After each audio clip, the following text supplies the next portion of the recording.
अस्सलामुअलैकुम students, welcome to my channel make education easy. Students, हमारा biochemistry का chapter चल रहा था और आज हम जिस टॉपिक पे पहुंचे हैं जो कि हमारा इस चैप्टर का लास्ट टॉपिक है वो है न्यूक्लिक एसिड। और न्यूक्लिक एसिड हमारे पास बहुत इंपॉर्टेंट टॉपिक है न्यूक्लिक एसिड का, लॉन्ग पॉइंट ऑफ व्यू से भी और शॉर्ट पॉइंट ऑफ व्यू से भी। ठीक है, सबसे पहले अगर हम न्यूक्लिक एसिड को देखेंगे, न्यूक्लिक एसिड है क्या।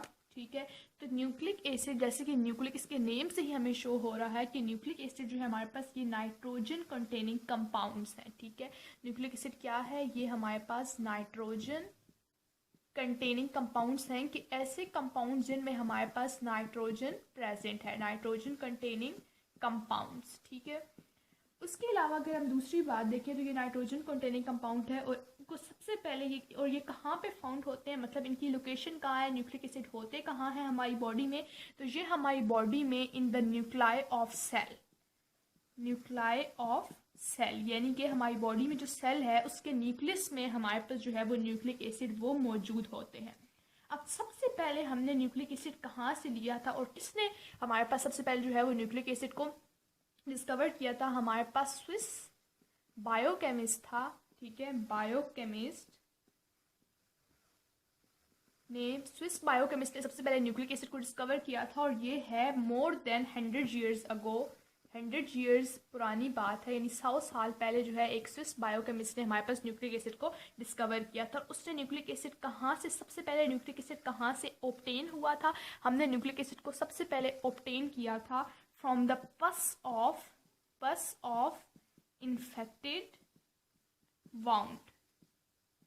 हम जब हमें कोई चोट लगे या कुछ भी हो तो हमारी जो हमारी बॉडी पे या हमारी जिस पार्ट पे भी आपको चोट लगे वहाँ पे एक वाउंड, एक जख्म बन जाता है और उसके बाद कुछ अर्से बाद आप तो देखते हैं वो वाइट हो जाता है। ठीक है, और उसके अंदर जो है एक वाइट सा सब्सटेंस निकलता है। तो वो जो वाइट सब्सटेंस होता है वो असल में हमारे पास डेड वाइट ब्लड सेल्स होते हैं जिनको हम बोलते हैं पस। ठीक है, तो आपको इस बात की समझ आ गई कि पस ऑफ इन्फेक्टेड वाउंड क्या है, कि जिस वाउंड में आपको इन्फेक्शन हुआ होता है, जो जख्म हुआ होता है, उसमें जो डेड वाइट ब्लड सेल होते हैं उनको हम बोलते हैं पस। तो न्यूक्लिक एसिड सबसे पहले जो है पस ऑफ इन्फेक्टेड वाउंड से डिस्कवर हुआ है। ठीक है, उसके अलावा न्यूक्लिक एसिड बहुत ज़्यादा लाइफ का एक बहुत इंपॉर्टेंट वाइटल कंपोनेंट है क्योंकि ये सेल में मौजूद है। सेल ही हमारी जो है बॉडी का बहुत इंपॉर्टेंट रोल प्ले कर रहा है, पूरी बॉडी ही तकरीबन सेल्स पे डिपेंड करती है। तो न्यूक्लिक एसिड भी इसी तरह जो है इंपॉर्टेंट है और हर लिविंग सेल में, जो भी लिविंग सेल है, हर लिविंग सेल में न्यूक्लिक एसिड जो है वो मौजूद होगा। ठीक है, अब न्यूक्लिक एसिड का जर्नल काम क्या है, न्यूक्लिक एसिड क्या करता है, serve as an information,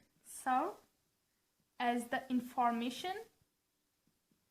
information and control centre of cell, information and control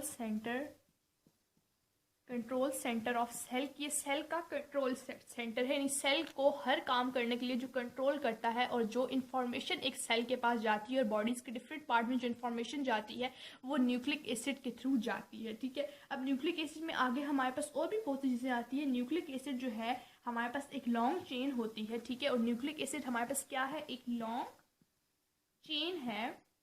ठीक है, जो कि किससे मिलके बना हुआ है, न्यूक्लिक एसिड की जो लॉन्ग चेन है उसमें बहुत सारी हमारे पास न्यूक्लियोटाइड्स हैं।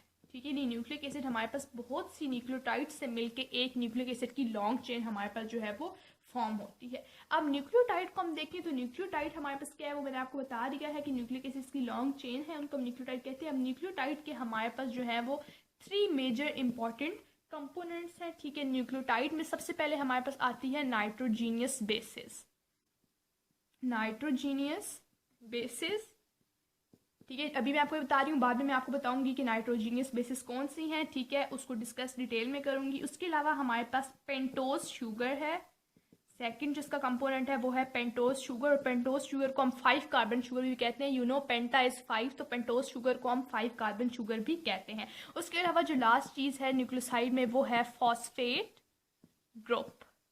तो ये 3 इंपॉर्टेंट कंपोनेंट्स हैं जो हमारे पास न्यूक्लियोटाइड में प्रेजेंट होते हैं। अब अगर इन तीनों को मैं अलग से डिस्कस करूंगी, नाइट्रोजीनियस बेसिस का आपको आगे बताऊंगी कि नाइट्रोजीनियस बेसिस कौन कौन सी हैं हमारे पास मेजर। जब हम डीएनए और आरएनए को पढ़ेंगे तो फिर मैं आपको बताऊंगी कि डीएनए में कौन सी नाइट्रोजीनियस बेसिस हैं और आरएनए में कौन सी नाइट्रोजीनियस बेसिस है, जब हम उनको डिटेल से पढ़ेंगे।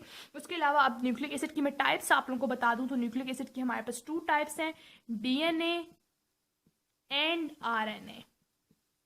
ठीक है। डीएनए को हम जो है डीएनए को हम क्या इसकी एब्रीविएशन को ओपन करें तो D oxy ribo nucleic acid, ठीक है।